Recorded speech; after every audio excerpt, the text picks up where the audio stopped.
Bonjour à tous et bienvenue dans cette avant-dernière vidéo du mois de décembre dans laquelle on va parler de partage et de partage de l'écriture. Est-ce que vous donnez à lire vos textes? À qui sont destinés vos textes? Est-ce qu'ils restent dans le secret de vos carnets? Est-ce qu'il y a des membres de votre famille qui peuvent feuilleter vos carnets? Est-ce que vous les publiez dans un groupe comme par exemple le groupe du labo de Créer, etc. Est-ce que vous faites partie d'un groupe d'écriture qui peut aussi lire vos textes? Est-ce que vous avez un blog? Ça aussi, c'est une pratique qui peut se faire. Est-ce que vous avez déjà été publié dans un ouvrage collectif? Est-ce que vous avez été publié dans un ouvrage complètement personnel? Enfin voilà, il y a plein de façons d'être lu. On peut aussi être publié dans la presse. Il y a parfois des appels à nouvelles pour être publiés ensuite. Voilà, donc comment vous partagez vos textes? Est-ce que vous les partagez? Est-ce que vous êtes à l'aise pour partager vos textes? Euh, et euh,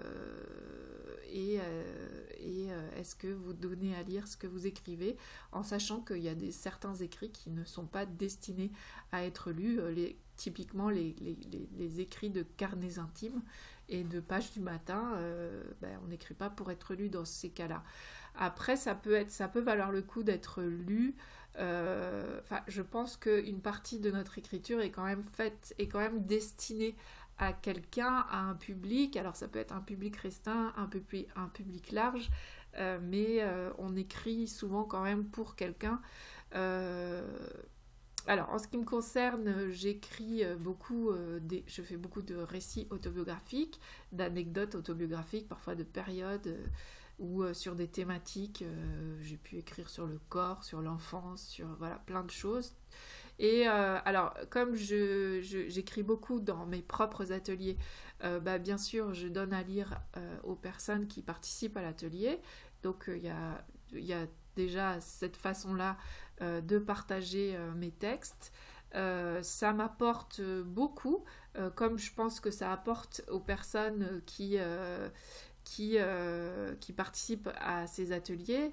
Le fait d'être lu et d'avoir en écho la réaction des autres, d'autres personnes qui peuvent dire ah ça m'a beaucoup ému ou ah c'est rigolo ce que tu racontes là parce que j'ai vécu pratiquement la même chose. Euh, euh, ou alors parfois ça devait être vraiment difficile pour certains souvenirs que on n'a pas forcément conscientisé comme une étape difficile de notre vie et le fait d'avoir le regard de quelqu'un d'autre, parfois ça fait des prises de conscience et de se dire ah oui j'ai quand même surmonté ça. Voilà, c'est une façon aussi de se remercier d'avoir vécu ça de manière plutôt sereine alors que c'était pas forcément très facile. Donc quand on est dans l'écriture autobiographique, il y a beaucoup de retours en fait, alors pas forcément sur la façon dont c'est écrit puisque c'est pas le but, mais plutôt sur les souvenirs, sur le partage de souvenirs, sur le vécu. Et donc soit ça fait miroir par rapport à d'autres personnes qui nous lisent et qui nous disent j'ai aussi vécu ça et voilà ce que ça m'a fait. Soit c'est au contraire, moi ça m'a pas, j'ai pas du tout vécu ça, ce type d'expérience. Et peut-être j'aurais aimé voilà. Et puis parfois c'est des petits détails aussi quand on partage des vécus autobiographiques. Parfois de lire les autres, ça permet de raviver ses propres souvenirs parce qu'ils ont vécu telle chose et ça nous rappelle telle chose, ou alors ça nous rappelle que ah oui on a vécu aussi ça, et du coup de mettre le doigt sur un souvenir et de creuser un peu. C'est parfois sur des petits détails hein, comme je sais pas moi, la méthode de lecture avec laquelle on a appris à lire, des choses comme ça, de l'enfance, parce qu'on est de la même génération, donc on a eu les mêmes jouets ou les mêmes habits. Donc, et parfois c'est aussi une expérience de vie qui rentre en écho avec l'expérience de vie de quelqu'un d'autre et on se sent moins seul parce qu'on pense parfois être seul à vivre ça alors que ben non, dans toute l'humanité, beaucoup de gens ont vécu la même chose que nous et quelque part ça nous relie aux autres et c'est rassurant. Voilà, donc il y a tout ce côté-là de partage, de tout ce qui est partage dans les ateliers en fait. Il y a une personne qui m'a demandé dans les commentaires si moi-même je participais à des ateliers. Alors oui, je participe à des ateliers, pas tout le temps, mais de temps en temps je m'inscris à une série d'ateliers d'écriture. Alors pour l'instant j'ai surtout vécu des ateliers en ligne. Alors j'en avais vécu par le passé en présentiel. Et c'est vrai que c'est assez intense en présentiel quand on partage son texte aux autres.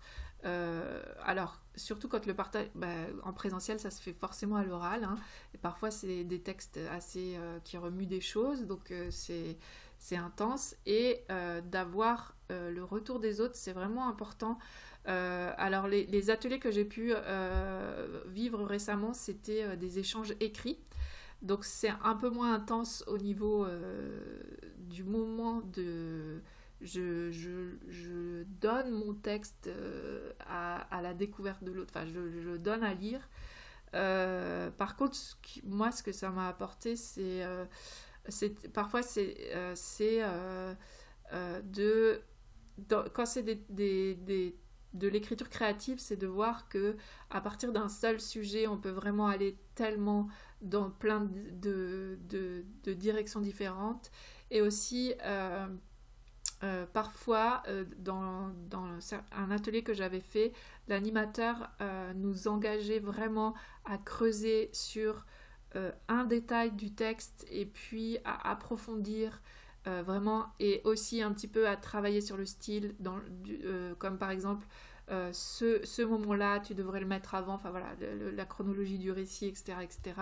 Donc ça forcément, ça apporte beaucoup. C'est moins dans l'émotionnel que juste je livre un récit de vie qui est parfois difficile, mais c'est tout aussi...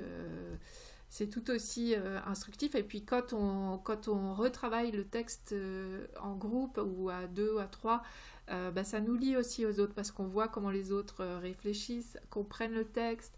Voilà, donc pour moi c'est vraiment quelque chose qui nourrit mon écriture et qui me paraît essentiel de vivre des ateliers d'écriture moi en tant que participante pour ensuite pouvoir animer des ateliers d'écriture et de le faire du mieux possible. Voilà, donc là je ferme la parenthèse, je réponds à cette question qui m'a été posée il y a quelques vidéos. Et puis donc j'en reviens au partage de mes textes. Alors il y a quelques années, j'avais créé une lettre quotidienne où j'écrivais ce qui me passait par la tête, parfois des souvenirs, parfois un peu des remarques sur la vie. Enfin, c'était toujours relié à mes expériences de vie. Et là, du coup, j'avais des lecteurs et j'avais souvent des retours aussi. J'envoyais ça par mail. Et ce qui était amusant, c'est que mon frère s'était inscrit à cette newsletter. Ça s'appelait les Chroniques Sensibles. Et du coup, quand je parlais de l'enfance, j'avais son retour d'expérience aussi. Et c'était assez amusant de voir que certains épisodes de notre enfance qu'on avait vécu ensemble, on les avait pas du tout perçus et mémorisés de la même façon, et que quelque chose qui avait pu être un peu difficile pour lui, moi je m'en souvenais pas du tout, et inversement. Donc c'est aussi c'était assez instructif sur comment on vit les choses quand on n'a pas la même personnalité, quand on n'a pas la même place dans la fratrie, quand on n'a pas le même genre aussi, parce que c'est mon frère. Voilà, c'était aussi important de donner à lire ça à quelqu'un de la famille. Et puis, ce que je donne à lire, c'est tous mes carnets, en fait. Donc, ça reste dans un cercle très proche. Mais mes enfants, mes petits-enfants, mes parents peuvent lire, alors pas tous mes carnets, mais certains carnets leur sont destinés. Certains, parfois, je fais des écrits dans lesquels je fais des cadeaux, des carnets dans lesquels il y a des écrits. Donc là, c'est vraiment à destination d'une personne. Parfois, ça tombe sous les yeux d'autres personnes, mais c'est ok. Pour moi, voilà, je donne à partager ça. Parfois, je retrouve des textes que j'ai écrits il y a 10 ans, il y a 15 ans, bientôt 20 ans. je me dis, ah tiens, maintenant je raconterai plus ça comme ça, mais c'était la moi d'il y a 20 ans, c'est ok. Et donc voilà à peu près ma façon de partager mes écrits. La seule chose que je voulais vous dire par rapport à ça, par rapport au fait de partager ces écrits, c'est important aussi de vous protéger. C'est-à-dire que ne donner à lire dans un cercle de confiance, parce que si c'est pour donner à lire à quelqu'un qui va critiquer votre grammaire, votre orthographe, alors que vous, c'était juste, vous vouliez juste laisser parler votre cœur, ça n'a pas d'intérêt, ça va juste vous enlever l'envie de partager ou l'envie d'écrire. Ou même si c'est de l'écriture de fiction, mais si c'est quelqu'un qui est pareil, soit très à cheval sur la grammaire et l'écriture et l'orthographe, ou soit quelqu'un qui ne partage pas du tout votre façon de...